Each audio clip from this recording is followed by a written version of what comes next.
Je sais pas du tout pourquoi j'écris ça, je comprends pas pourquoi je m'inflige ça, de replonger en détail dans ces souvenirs horribles. Je crois que j'ai juste besoin qu'il reste une trace de ça, que je n'emporte pas cette histoire dans ma tombe. À défaut de l'avoir raconté dans mon entourage, je vais le raconter à des inconnus. Vous ne me croirez probablement pas, mais sachez que ça a existé et que ce genre de choses existe, même si vous préféreriez que non. C'était il y a genre un an. Je cherchais sur internet des ROM de jeux Wii sur des forums anglophones. Quand je suis tombé sur un lien bizarre, il redirigeait vers un site allemand, je crois, dont j'ai heureusement oublié le nom, et proposait ce qui semblait être des hacks de jeux pour Wii craqués.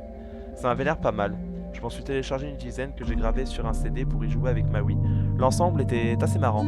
Bien que je ne comprenne rien au texte, il y avait un Super Mario Galaxy Hardcore où il y avait 10 fois plus d'ennemis que dans le jeu original, un hack de Super Smash Bros. Brawl avec des niveaux inédits et d'autres hacks un peu foireux. Bref, des trucs très classiques.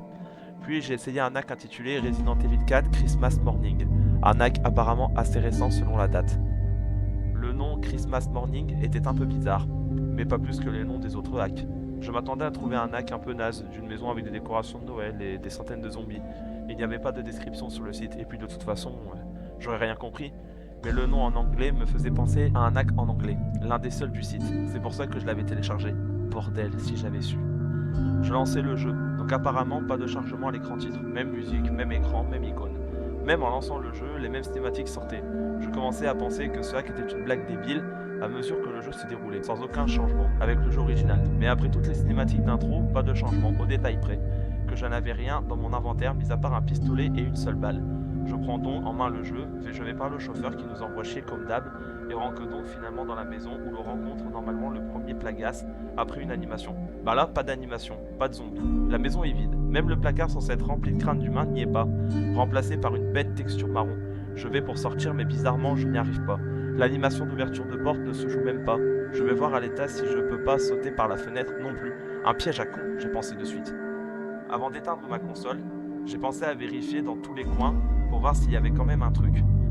À un moment, j'inspecte en détail la texture marron qui remplace le placard, et je me rends compte qu'il y a une icône d'action qui s'affiche. J'exécute.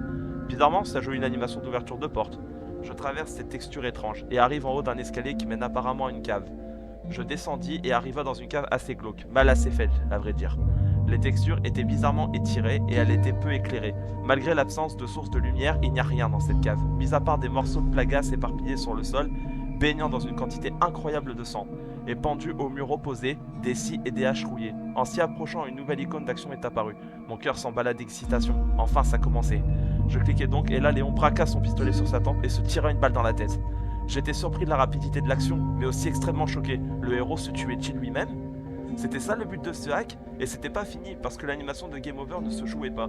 La caméra restait juste sur le cadavre de Léon, à terre, gisant dans une marche de sang.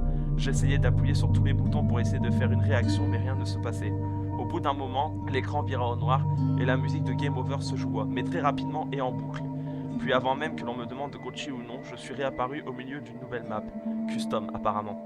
C'était un long couloir au mur, nu, de couleur grise unie. Léon avait la santé au plus bas et encore rien d'autre dans son inventaire qu'un pistolet avec une seule balle. Je commençais à parcourir le couloir et je m'en rendis compte rapidement que quelque chose était écrit sur les murs. D'abord très rare, puis de plus en plus jusqu'à chevaucher. C'était juste un nom écrit en comique sans MS, rouge sang. Christian. Le jeu commençait à devenir vraiment malsain. J'avais envie de continuer, mais je me sentais de plus en plus mal à l'aise. Le couloir était de plus en plus sombre et le nom de Christian commençait à recouvrir intégralement les murs. Puis tout à coup, de nouveau une surface marron avec l'icône d'action. J'avais envie d'arrêter, j'aurais dû. Pourtant, j'ai appuyé sur action. Je voulais voir coûte que coûte, jusqu'au bout pour comprendre tout ce bordel. L'écran vira au noir avec la musique de Game Over en boucle, mais là ce fut différent. L'image resta noire pendant presque une minute, puis un texte apparut écrit en comics sans MS. Encore 25 décembre 2009, Christmas morning. La chose la plus malsaine qu'on puisse voir dans ces circonstances apparut. Des photos de petits garçons blonds de 6 ans apparus. Il était à côté d'un sapin de Noël au milieu d'un tas impressionnant de cadeaux. Plusieurs autres images le succédaient. Il ouvrait ses cadeaux avec un air émerveillé. Jouait avec, faisait de grands sourires à la personne qui prenait les photos.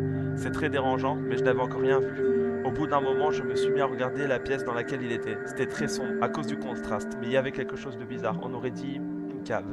Encore une autre image. Maintenant, on voit clairement la salle. Des vieilles scies rouillées sont pendues au mur. Du sang séché sur les murs. Une quantité incroyable dégoulinant sur le sol. Une quantité incroyable, à peine à 1 mètre du petit garçon qui ne s'apercevait de rien. J'étais seul chez moi et heureusement d'ailleurs.